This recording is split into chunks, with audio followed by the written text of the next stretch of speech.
हाँ जी, good evening class. Write on the heading effect of adding a effect of adding a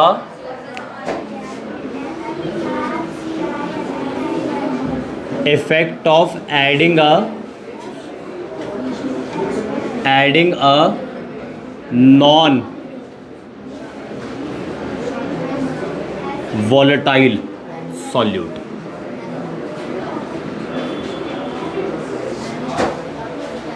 ठीक है जी। Last class के अंदर हम लोगों ने राउट्स लॉ पढ़ा था नहीं पढ़ा था? ठीक है, राउट्स लॉ के अंदर हमने क्या देखा था? दोनों कंपोनेंट्स को हमने वोलेटाइल कंसीडर करा था। अगर आप थोड़ा सा भी नोटिस करो, हम इतने दिन से लिक्विड सॉल्यूशन ही पढ़ रहे हैं। सॉलिड इन लिक्विड पढ़ लिया, गैस इन लिक्विड पढ़ लिया, अब हम पढ़ रहे हैं liquid in liquid. Liquid in liquid के अंदर राउट्स लॉ हमने डिस्कस कर लिया है। अब हम फिर से सॉलिड इन लिक्विड आ रहे हैं वापस। ठीक है, तो देखो हेडिंग क्या डाली है? Effect of adding a non volatile solute in volatile solvent. ठीक है, और ये लिक्विड है, सॉल्वेंट आपका लिक्विड है, सॉल्वेंट आपका क्या है? लिक्विड है। क्या है? लिक्विड है। अब सुनो जरा ध्यान से।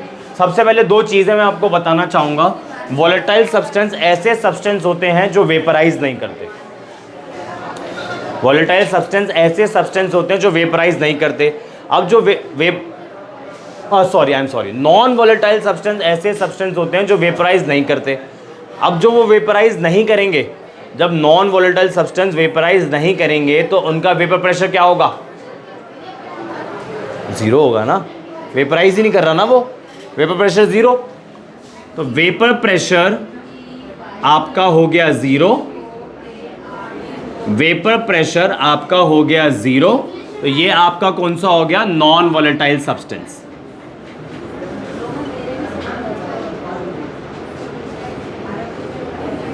Non volatile substance. ठीक है जी।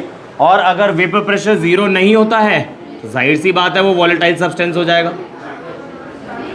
अगर vapour pressure not equal to zero तो वो कौन हो जाएगा? वॉलेटाइल सब्सटेंस हो जाएगा।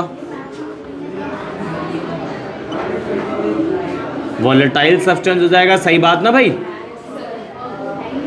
ठीक है जी, इतना क्लियर है? पक्का? अब आगे बढ़ते हैं। आप लोगों ने क्या डायग्राम बनाते हैं पहले, सबसे पहले चलो स्टार्ट करते हैं। लेट्स से मैंने एक बीकर लिया, बीकर में हमने सॉल्वेंट डाल दिया और सॉल्वेंट है मेरा वॉलेटाइल। ठीक है, बीकर में मैंने सॉल्वेंट डाला, सॉल्वेंट है मेरा वॉलेटाइल। सॉल्वेंट डाल दिया। ये सॉल्वेंट के मॉलिक्यूल्स मैं आपको दिखा देता हूँ, सॉल्वेंट के मॉलिक्यूल्स मैं आपको दिखा देता हूँ, सॉल्वेंट के मॉलिक्यूल्स मैं आपको दिखा देता हूँ। बाकी सारा अंदर बस सरफेस वाली लेयर पे मैंने दिखा दिया। ये वेपराइज कर सकता है? कर सकता है। तो ये ऐसे चला जाएगा। वेपराइज कर रहा है तो मैं ऐसे एरो, अपवर्ड एरो से दिखा देता हूँ।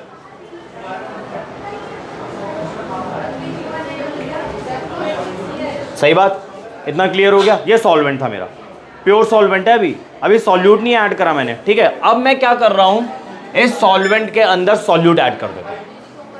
इस सॉल्वेंट के अंदर सॉल्यूट ऐड कर देता हूँ। और कौन सा ऐड करूँगा? सॉलिड ऐड करूँगा। वैसे एक बात ध्यान रखना, सॉलिड भी वेपराइज करता है बट बहुत ना के बराबर, बहुत ना के बराबर। तो उसका वेपर प्रेशर भी बहुत ना के बराबर होता है, बहुत कम होता है। इतना कम होता है हम जीरो ही मान लेते हैं। ठीक है जी, ध्यान रखना है। तो वेपर प्रेशर जिसका जीरो होगा वो सॉलिड हो जाएगा। ठीक, तो मैंने क्या करा? अब इसके अंदर नॉन वॉलेटाइल सॉल्यूट ऐड कर दिया, बोले तो सॉलिड ऐड कर दिया, सॉलिड सॉल्यूट ऐड कर दिया बोले तो। ठीक है, तो क्या होगा? नया डायग्राम बना रहे हैं यहां पर। ये बड़ा वाला सॉल्वेंट का मॉलिक्यूल दिखा देता हूँ सिर्फ समझाने के पर्पज से। छोटा वाला सॉलिड सॉल्यूट का मॉलिक्यूल है, सिर्फ समझाने के लिए। ये सॉल्वेंट ए लिख देता हूँ, ए लिख देता हूँ यहाँ पर, ए। ये आपका बी हो गया, बी सॉल्यूट और सॉलिड है। फिर से बी, फिर से ए, फिर से बी, फिर से ए। वेपराइज तो ए नहीं होना है, वेपराइज तो ए नहीं होना है। ये लो जी, वेपराइज करा दिया, करा दिया, करा दिया, करा दिया। जरा वहां से और वहां से आप खुद देखो, वेपर्स कहाँ पे ज़्यादा जनरेट हो रहे हैं? उधर जनरेट हो रहे हैं, इधर जनरेट हो रहे हैं? इधर जनरेट हो रहे हैं तो वेपर प्रेशर तो इधर ही ज़्यादा होगा, इधर कम जनरेट हो रहे हैं तो वेपर प्रेशर कम हो रहा है, कम प्रोड्यूस हो रहा है। तो यहाँ से कंक्लूड कर देते हैं, अगर वॉलेटाइल सॉल्वेंट के अंदर अगर आप नॉन वॉलेटाइल सॉल्यूट ऐड करते हो तो वेपर प्रेशर घट जाता है। लिखो, पहले डायग्राम वायग्राम ड्रॉ करो, और यहाँ मैं ही लिख देता हूँ, on adding a non volatile solute, जो हमने सॉलिड ऐड करा है basically, on adding a non volatile solute, जो हमने सॉलिड ऐड करा है, vapour pressure decreases, vapour pressure of solvent decreases. ठीक है जी।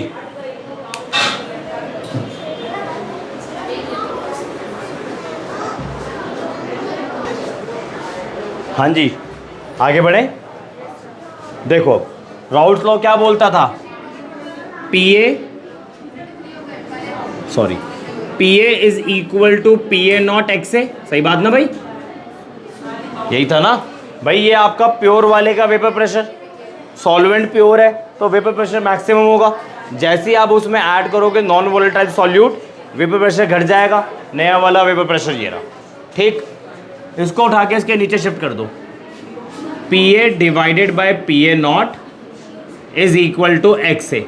ठीक, आगे देखो आप, subtract LHS and RHS from 1, दोनों को 1 में से घटा दो। कहां से घटा दो? 1 में से घटा दो।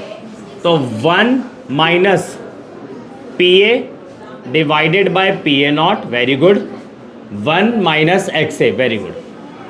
ठीक, अब एलसीएम लेते हैं। यहां आ जाएगा पीए नॉट, इधर आ जाएगा PA naught minus PA is equal to 1 minus x A is x B. ठीक है जी, ये जो आपके सामने रिलेशन निकल कर आया है ना, इसे हम बोलते हैं relative lowering in vapour pressure, relative lowering in vapour pressure, है ना। ये आपकी कॉलिगेटिव प्रॉपर्टी है। कॉलिगेटिव प्रॉपर्टी क्या है? Colligative property. ठीक है जी, कॉलिगेटिव प्रॉपर्टी बेसिकली 4 टाइप्स की है, जिसमें से अनजाने में हमने एक पढ़ ली, 4 पढ़नी है। इसके बाद ideal solution, non ideal solution, azeotropic mixture है, कॉलिगेटिव प्रॉपर्टी, वेंटर फैक्टर, चैप्टर खत्म। और कॉलिगेटिव प्रॉपर्टी इंपॉर्टेंट है, वेंटर फैक्टर इंपॉर्टेंट है। ठीक है, चलो आगे देखते हैं। मैं लिख देता हूँ, एक लाइन में लिख देता हूँ कॉलिगेटिव प्रॉपर्टी क्या होती है। इस रिलेशन को, ये वाला जो रिलेशन है, इस रिलेशन को बोलते हैं हम relative lowering in vapour pressure. और आप देख सकते हो ये जो relative lowering in vapour pressure है किसके इक्वल है? मोल फ्रैक्शन ऑफ सॉल्यूट के इक्वल भी है ना। तो क्वेश्चन के अंदर कभी रिलेटिव लोअरिंग वेपर प्रेशर निकालने को आ जाए और बाई चांस आपने एक्स भी निकाल रखा होगा, तो X B is equal to relative lowering in vapour pressure, मेहनत बच जाएगी। इसमें मत दिमाग लगाने लग जाना, हमें तो टाइम बचाना सीखना है। पेपर के अंदर 3 घंटे के पेपर को 2.5 घंटे में ख़त्म करना है, और मिशन 70 है हमारा टारगेट, मिशन 70। ठीक है, 7 नंबर का चैप्टर है ये, मिशन 70, चक दे इंडिया। ठीक है, आगे देखो कॉलिगेटिव प्रॉपर्टीज़ क्या होती है। कॉलिगेटिव प्रॉपर्टीज़ ऐसी प्रॉपर्टीज़ होती है जो नंबर ऑफ पार्टिकल्स पे डिपेंड करती है, number of particles of solute पे डिपेंड करती है, नेचर ऑफ द सॉल्यूट पे डिपेंड करती नहीं। कोई सा भी सॉल्यूट हो, कुछ फर्क नहीं पड़ने वाला, नंबर ऑफ पार्टिकल्स पर डिपेंड करेगा। ठीक है, तो लिख देता हूं, colligative property are those property which depends upon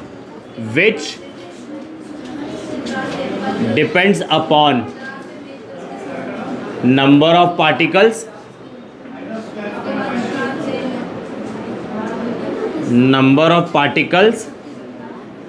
but independent but independent of nature of solute. Nature of solute से हमें कोई मतलब नहीं। ठीक, क्लियर हो गया। मैंने आपको क्या बोला, इसको हम बोलते हैं relative lowering in vapour pressure. तो पीए नॉट माइनस पीए, इसको हम क्या बोलेंगे, लोअरिंग इन वेपर प्रेशर। क्या बोलेंगे, लोअरिंग इन वेपर प्रेशर। तो क्वेश्चन हमें ठीक से सीखना है, सॉरी क्वेश्चन में ये फॉर्मूला अप्लाई करना ठीक से सीखना है। अगर relative lowering in vapour pressure निकालना है तो ये करेंगे, सिर्फ लोअरिंग इन वेपर प्रेशर निकालना है तो ये करेंगे।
बढ़िया, आगे क्वेश्चन करना है एनसीईआरटी 2.15।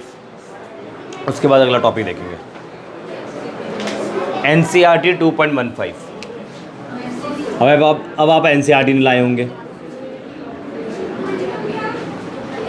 थोड़ा सा इसको इधर करना उठा के, बट 2.15 एनसीईआरटी।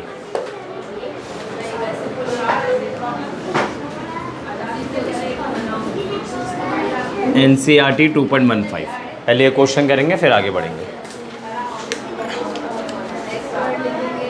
इनफैक्ट 2 क्वेश्चंस करेंगे, एक नहीं 2 करेंगे।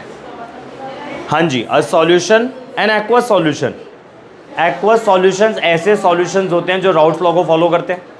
सॉरी, क्या बोल दिया मैंने, एक्वस सॉल्यूशन ऐसे सॉल्यूशंस होते हैं जिसमें सॉल्वेंट वाटर होता है ना। N aqueous solution of 2% non volatile solute, बोल दिया उसने 2% नॉन वॉलेटाइल सॉल्यूट है, ठीक है। 2% non volatile solute exerts a pressure of 1.004 bar. Solution का प्रेशर दे रखा है, सॉल्यूशन का प्रेशर दे रखा है, पीए दे रखा है, पीए, ठीक है, at the normal boiling point of the solvent. What is the molecular mass of the solvent. तो पहले क्वेश्चन को समझते हैं और जो भी डेटा है उसके अंदर उसको डिकोड करते हैं। 2% नॉन वॉलेटाइल सॉल्यूशन है, तो लेट, ऐसे केस में क्या करेंगे, let the mass of the solution, let the mass of the solution is 100 ग्राम। जब सॉल्यूशन का मास 100 ग्राम हो जाएगा तो सॉल्यूट का मास कितना हो जाएगा, 2 ग्राम। बोला हुआ ही है, नॉन वॉलेटाइल है। सॉल्वेंट का कितना हो जाएगा, 98 हो जाएगा। सॉल्यूशन का दे रखा है आपको प्रेशर कितना, 1.004 बार। क्लियर हो गया। अब हमें चाहिए वाटर का प्योर वाला प्रेशर, और ये होता है 1.013 बार।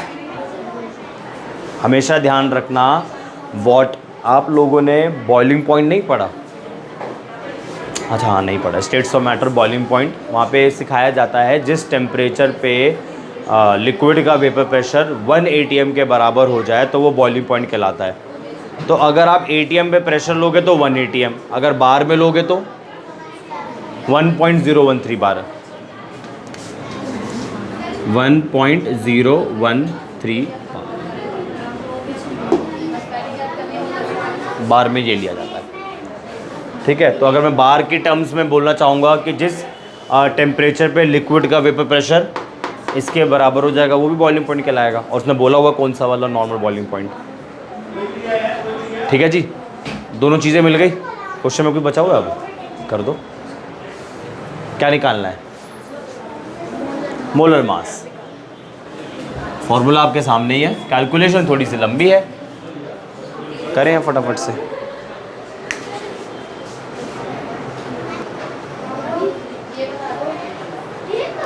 हाँ जी, मैंने क्या बताया था आपको, फिर से देख लो। आपको वेट परसेंटेज दे रखा है। वेट परसेंटेज केस में आप लोग क्या करोगे, सॉल्यूशन का वेट 100 ग्राम लेट कर लोगे, तो सॉल्यूट का वेट ऑटोमेटिकली 2 ग्राम हो गया। और नॉन वोलेटाइल सॉल्यूट बोला ही गया है, तो आप लोगों ने जस्ट अभी पढ़ा कि वोलेटाइल सॉल्वेंट के अंदर अगर मैं नॉन वोलेटाइल सॉल्यूट ऐड करूँ तो वेपर प्रेशर क्या होता है, घट जाता है। तो नया वेपर प्रेशर क्या होगा, PA 1.004 बार। क्वेश्चन अराइज होता है PA नॉट क्या होगा। तो मैंने आपको थोड़ी देर पहले बताया कि वो टेम्परेचर जिसमें लिक्विड का वेपर प्रेशर 1 atm के बराबर हो जाता है या 1.013 बार के बराबर होता है, तो वो क्या कहलाता है, आपका बॉइलिंग पॉइंट। तो ये आपका प्योर वाले का हो जाएगा। मैं ATM वाला भी ले सकता था, बट यहाँ पे बार में दे रखा है, इसलिए बार में ये वाला लिया। फिर आप रिलेटिव लोअरिंग वाला फॉर्मूला अप्लाई करो, रिलेटिव लोअरिंग वेपर प्रेशर वाला, PA not minus PA divided by PA not is equal to XA, sorry XB। PA not कितना है, 1.013 बार, 1.004 बार, 1.013 बार। अब आ जाओ XB।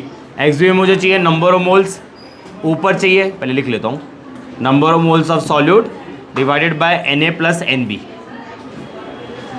NB कितना है, गिवन मास ऊपर molar mass, given mass is 2, molar mass मुझे नहीं पता। सॉल्वेंट क्या है आपका 98 और वाटर है, तो 98/18 2/MB। अब ये भयंकर सी कैलकुलेशन है, ठीक है, बट कॉन्सेप्ट क्लियर हो चुका है। कैलकुलेशन करने के बाद आंसर किसमें बंद करेंगे, ट्रायंगल में या बॉक्स में? बॉक्स में। चलो नेक्स्ट क्वेश्चन।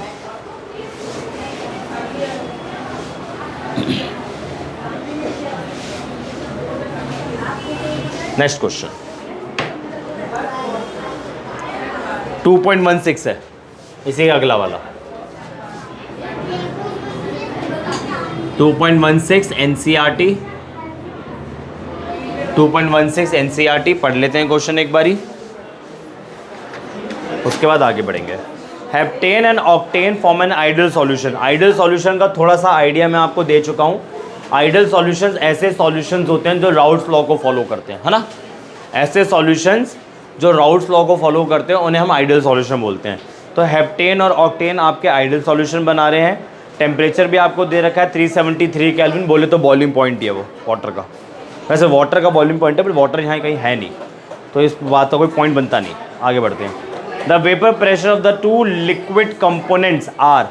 दोनों का वेपर प्रेशर दे रखा प्योर वाला 105.2 किलो पास्कल है ये, ठीक है ना, and 46.8 kilo pascal respectively. What will be the vapour pressure for mixture, P total find करना है और दोनों का गिवन वेट दे रखा है। तो करते हैं स्टार्ट। एक अजम्पशन ले लेते हैं, हेप्टेन को A मान लेते हैं, ऑक्टेन को B मान लेते हैं, क्योंकि इतना बड़ा बड़ा कौन लिखता फिरेगा, ठीक है ना। PA नॉट आपको दे रखा है कितना बताना, 105.2, ये किलो पास्कल होता है, ठीक है ना, ये आपके लिए नया होगा, किलो पास्कल। और PB नॉट क्या है जी, PB नॉट क्या है जी, 46.8 किलो पास्कल, ठीक है। वेट भी दे रखा है आपको, WA कितना दे रखा है जी, what will be the vapour pressure of mixture, 26 gram of heptane, 26 gram. तो लगे हाथों उसका मोलर मास भी निकाल लेते हैं। हेप्टेन है, हेप्टेन इज C7H, 7 2 14 16, ऑक्टेन है ना, तो 7 इंटू ऑक्टेन नहीं, सॉरी हेप्टेन है, 7 इंटू 12 16 इंटू 1, 7 2 14 1 8 16, 8 और 10 100 आ गया। सही करिए ना कैलकुलेशन। 7 2 14 ही होता है ना। 7 2 14 1, 7 1 7, 8 आ गया, यहाँ से 16 आ गया, 80 + 10 90 और 4 + 6 10 100 आ गया। WB कितना दे रखा है जी? 35 ग्राम। मोलर मास निकालना है ऑक्टेन का। C8, 8 to the 16 + 2 20, नहीं सॉरी 18 मोलर मास आ गया ऑक्टेन का। 8 × 12, 18 × 1, 8 to the 16 1 9, यहाँ आ जाएगा 18, 90 + 10 100 और 8 + 6 14, 114। सही है। क्या बोला गया है? मिक्सचर का वेपर प्रेशर फाइंड करना है। बोले तो पी टोटल फाइंड करना है। बोले तो पी टोटल फाइंड करना है। तो आप लोगों ने फॉर्मूला पढ़ ही रखा है। P total is equal to, बल्कि 3 फॉर्मूले पढ़े हैं, 3 फॉर्मूले पढ़े हैं, नहीं याद आ रहा? P total is equal to PA0 XA, PB0 XB। एक तो ये वाला हो गया। मैंने क्या बोला था? PA0 लिख लो, सॉरी PA0 नहीं, P0 लिख लो, -P0 लिख लो और बाहर क्या कर लो? X। ऐसा ही कुछ बताया था मैंने। फिर क्या बोला था? इधर A लिखो, इधर B, इधर A, इधर B। ठीक। एक और बताया था मैंने, P0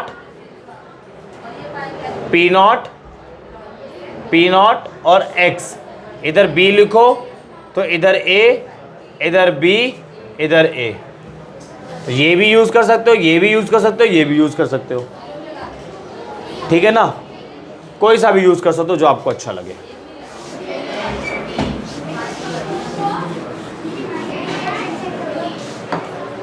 तो मोल फ्रैक्शन चाहिए होगा, उससे पहले नंबर ऑफ मोल्स चाहिए होंगे। तो number of moles of Na is equal to WA/Ma। WA is 26, 26/100। NB is 35/114। यहाँ से आप XA निकाल लो, Na divided by Na plus NB। Na कितना है? 26/100, 26/100, 35/114। XA निकाल लो, ये वाला फॉर्मूला यूज़ कर लेना। कैलकुलेशन ही मार देती है ना? इसे जल्दी से कॉपी करो, आगे बढ़ते हैं। रेस्ट आप पे छोड़ा कैलकुलेशन वाला part.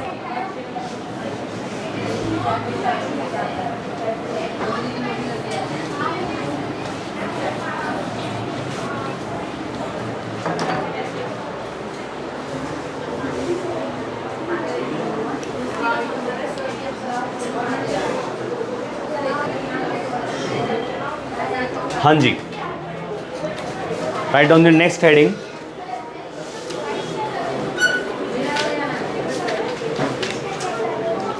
Right down the next heading, ideal and non ideal solution.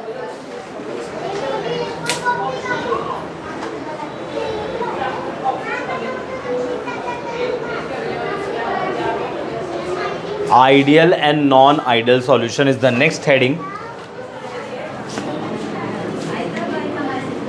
Ideal and non-ideal solution, जिसमें आप पहली हेडिंग बना लो आइडियल सॉल्यूशन। पहली हेडिंग बना लो आइडियल सॉल्यूशन। लिखो उसके अंदर, ideal solutions are those solutions, ideal solution are those solution ideal solution are those solution in which each component in which each component obeys Raoult's law. Obeys Raoult's law under all condition of temperature and pressure. Under all condition of temperature and pressure. ठीक है जी। Ideal solutions ऐसे solutions होते हैं जिसके अंदर सारे के सारे कंपोनेंट्स राउल्ट्स लॉ को फॉलो करते हैं। ठीक है जी। अब देखो जरा इसको अच्छे से पढ़ते हैं। राउल्ट्स लॉ को फॉलो करने का क्या मतलब होता है, इधर देखते हैं। राउल्ट्स लॉ को फॉलो करने का मतलब है, ये जो पी टोटल आप लोगों का आता था राउल्ट्स लॉ के अंदर, ये किसके बराबर था? P A not x A plus P B not X B के बराबर था ना। ये ज़रा इंपॉर्टेंट पॉइंट है, ध्यान से बनना। आइडियल सॉल्यूशन ऐसे सॉल्यूशंस होते हैं जिसके अंदर हर एक कंपोनेंट राउल्ट्स लॉ को फॉलो करता है। राउल्ट्स लॉ को फॉलो करेगा तो पी टोटल तो इसके बराबर आ ही जाएगा। अरे ये सब होगा ना, P A is equal to P A not भी फॉलो करेगा और P B is equal to P B not X B भी फॉलो करेगा। सोचने वाली बात यह है कि ये वाली वैल्यू इसके बराबर आती है। अब यही समझना है, ये वाली जो वैल्यू होती है ये एक्सपेरिमेंटल होती है। क्या होती है? ठीक है जी, ये वाली वैल्यू एक्सपेरिमेंटल होती है। मतलब आप एक्सपेरिमेंट परफॉर्म करके ये पी टोटल की वैल्यू निकालोगे। ठीक। और ये वाली जो वैल्यू होती है थ्योरेटिकल होती है। यहां लिख रहा हूं थ्योरेटिकल, या आप कैलकुलेटेड भी बोल सकते हो। थ्योरेटिकल या आप कैलकुलेटेड भी बोल सकते हो। तो आपने क्या करा, आइडियल सॉल्यूशन लिया, उसका टोटल प्रेशर फाइंड कर लिया एक्सपेरिमेंटली। अब उसी आइडियल सॉल्यूशन का आपने थ्योरेटिकली टोटल प्रेशर फाइंड करना है। तो थ्योरेटिकल वाले में तो ये सब निकालोगे आप लोग। पी ए नॉट आपको चाहिए होगा, एक्स ए चाहिए होगा, पी बी नॉट चाहिए होगा, एक्स भी चाहिए होगा, कैलकुलेट करके निकालोगे। तो अगर ये थ्योरेटिकल वैल्यू इस एक्सपेरिमेंटल वैल्यू के बराबर आ गई, आइडियल सॉल्यूशन। ये कॉन्सेप्ट होता है। एक्सपेरिमेंटल वैल्यू और थ्योरेटिकल वैल्यू बराबर आनी चाहिए। तो लिख लेते हैं in ideal solution, in ideal solution experimental value of total pressure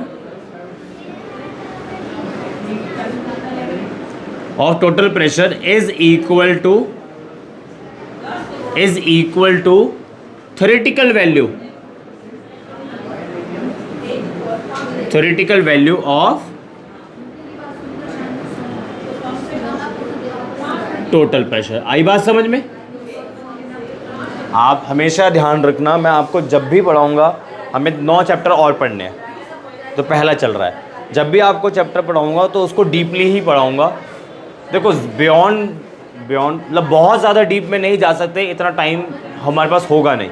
but हाँ, मैं आपको इतना तो आइडिया दे दूंगा कि चीज़ें आपको समझ में आएगी। ग्रेजुएशन में जब आप जाओगे तो आपको चीज़ें और क्लियर होंगी। ठीक है, चलो आगे बढ़ते हैं। पहला पॉइंट क्लियर हो गया। आइडियल सॉल्यूशन के अंदर जो डेल्टा वी मिक्सिंग होता है वो 0 होता है। कहने का मतलब ये है, जब आप सॉल्यूट और सॉल्वेंट को डालोगे ना, मिक्स करोगे, सॉल्यूशन बनाओगे, ना तो वॉल्यूम बढ़ेगा ना तो वॉल्यूम घटेगा। ये है डेल्टा वी मिक्सिंग का मतलब। ठीक है जी, क्लियर हो गया। आगे बढ़े। डेल्टा एच मिक्सिंग के बारे में बात करें तो वो भी 0 होता है। यानी कि जब सॉल्यूट और सॉल्वेंट को आप डालोगे, मिक्स करोगे, सॉल्यूशन बनाओगे, ना तो एंथैल्पी रिलीज होगी ना तो एंथैल्पी एब्जॉर्ब होगी। ठीक है जी। अब सुनो 2 चीज़ें और। थर्मोडायनेमिक्स का कॉन्सेप्ट उठा के ला रहा हूँ 11th क्लास। जब आप सॉल्यूट और सॉल्वेंट को उठा के मिक्स कर दोगे तो एंट्रोपी बढ़नी चाहिए, घटनी चाहिए? बढ़नी चाहिए। नंबर ऑफ पार्टिकल्स बढ़ रहे हैं ना, तो डेल्टा एस मिक्सिंग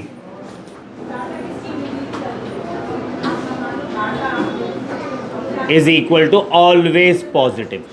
ऑलवेज, चाहे आइडियल हो चाहे नॉन आइडियल हो, नंबर ऑफ पार्टिकल्स तो बढ़ते ही बढ़ते हैं। ठीक है जी। और अगर आप लोगों से मैं डेल्टा जी मिक्सिंग के बारे में पूछूं तो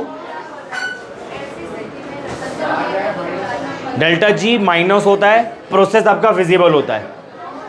यहाँ तो सॉल्यूशन बन रहा है ना, तो डेल्टा जी क्या होना चाहिए? अरे minus.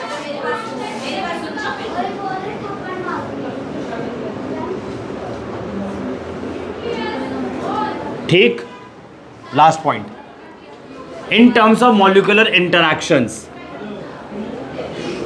In terms of molecular interactions, in terms of molecular interactions, ठीक है। सॉल्वेंट सॉल्वेंट के बीच का जो इंटरैक्शन होगा, सॉल्यूट सॉल्यूट के बीच का जो इंटरैक्शन होगा, वो बराबर होगा सॉल्यूट और सॉल्वेंट के, तभी तो ये इक्वल होगा। सॉल्यूट सॉल्यूट के बीच का इंटरैक्शन, सॉल्वेंट सॉल्वेंट के बीच का इंटरैक्शन और सॉल्यूट सॉल्वेंट के बीच का इंटरैक्शन, सारे तीनों बराबर होंगे, तभी तो ये पॉसिबल है। ठीक है जी, अब आपका आइडियल सॉल्यूशन खत्म हुआ। एग्जाम्पल देख लेते हैं। हाँ, एक पॉइंट मैं आपको लिखवाता हूँ। देखो, प्रैक्टिकली बात करें तो कोई सॉल्यूशन आइडियल नहीं होता है। प्रैक्टिकली बात करें तो all solutions are real, but अगर मैं सॉल्यूशन डाइल्यूट कंसिडर कर लूँ, डाइल्यूट का मतलब क्या है? सॉल्यूट का अमाउंट कम, सॉल्वेंट का अमाउंट ज़्यादा, तब वो आइडियल सॉल्यूशन की तरह बिहेव करने लग जाएगा। ठीक है जी, तो यहाँ एक पॉइंट लिख देते हैं, practically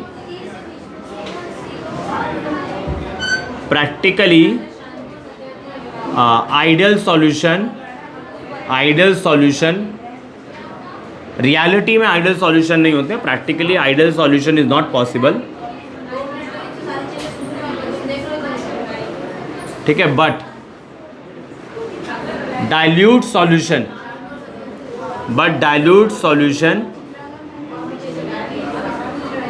behaves like ideal solution, ठीक है ना। रियलिटी में सारे सॉल्यूशंस क्या होते हैं? रियल सॉल्यूशंस होते हैं, नॉन आइडियल सॉल्यूशंस होते हैं, आइडियल नहीं होते हैं। ठीक है ना। इन रियलिटी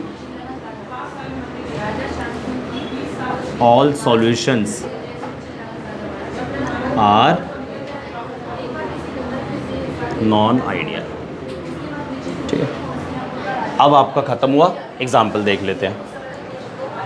एग्जाम्पल लर्न करना बहुत इजी है, बहुत इजी है। एक एग्जाम्पल तो आपने वहां पे भी लिखा हुआ है ना, देखते जाओ। एन हेक्सेन, एक कार्बन बढ़ा दो, एंड एन हेप्टेन। यहां लिख देता हूं मैं examples of ideal solution.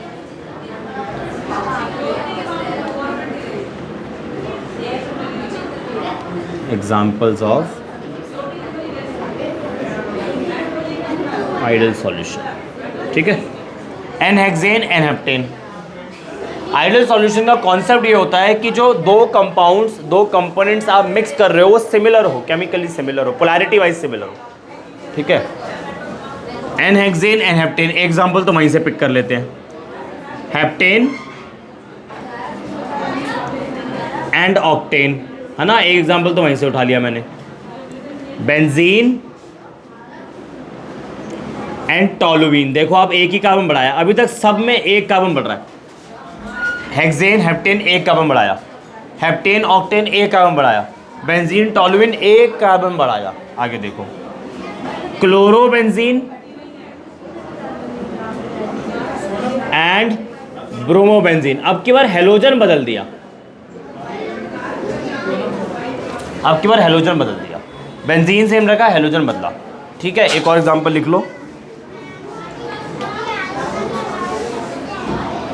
Ethyl chloride and, नीचे लिख रहा हूं, इथाइल ब्रोमाइड। ठीक है जी, तो मेरे हिसाब से आइडियल सॉल्यूशन एग्जांपल आपको ऐसे ही याद हो गए होंगे। ठीक है जी, लास्ट प्लॉट के बारे में बात करते हैं। जो आपने प्लॉट राउल्ट लॉ के लिए बनाया था वही तो प्लॉट बनेगा आइडियल सॉल्यूशन के लिए। पहले भी मैंने आपको बताया था, सॉल्यूशंस के अंदर जितने भी प्लॉट्स आपके बनेंगे वो दो ओरिजिन्स वाले बनेंगे, ऐसा ही कुछ बताया था ना। तो वापस दोबारा बना लेते हैं प्लॉट।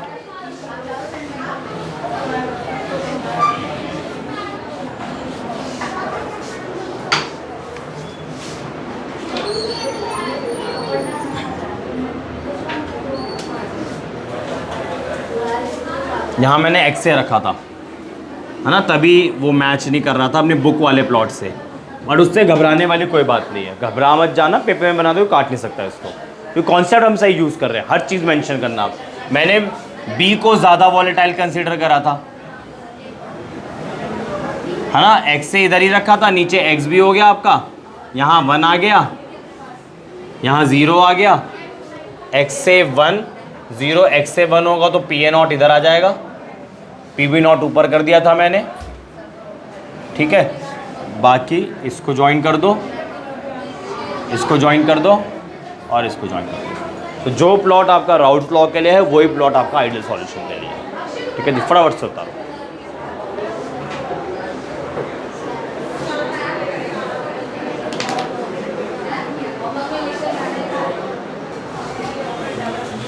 हाँ जी, now come to non ideal solution.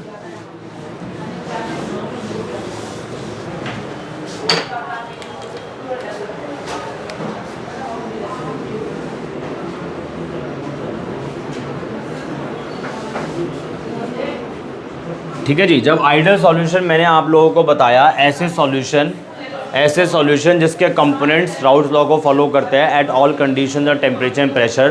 तो नॉन आइडियल सॉल्यूशंस कैसे सॉल्यूशंस हो जाएंगे? जिनके कंपोनेंट्स राउट्स लॉ को फॉलो नहीं करेंगे, ठीक है ना। The non ideal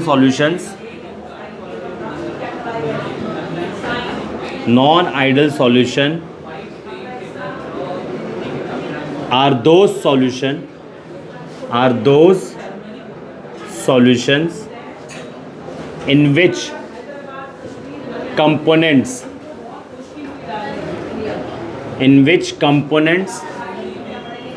does not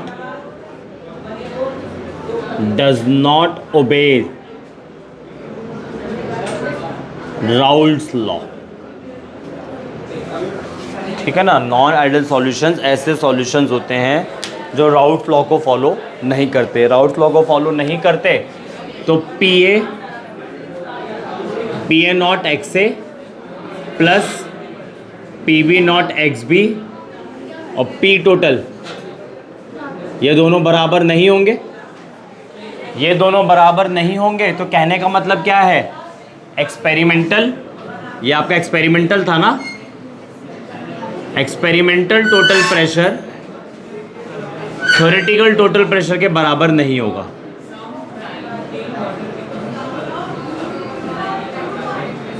ठीक है ना।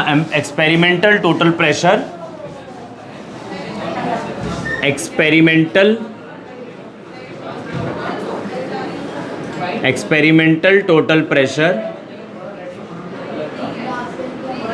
is not equal to theoretical vapour pressure.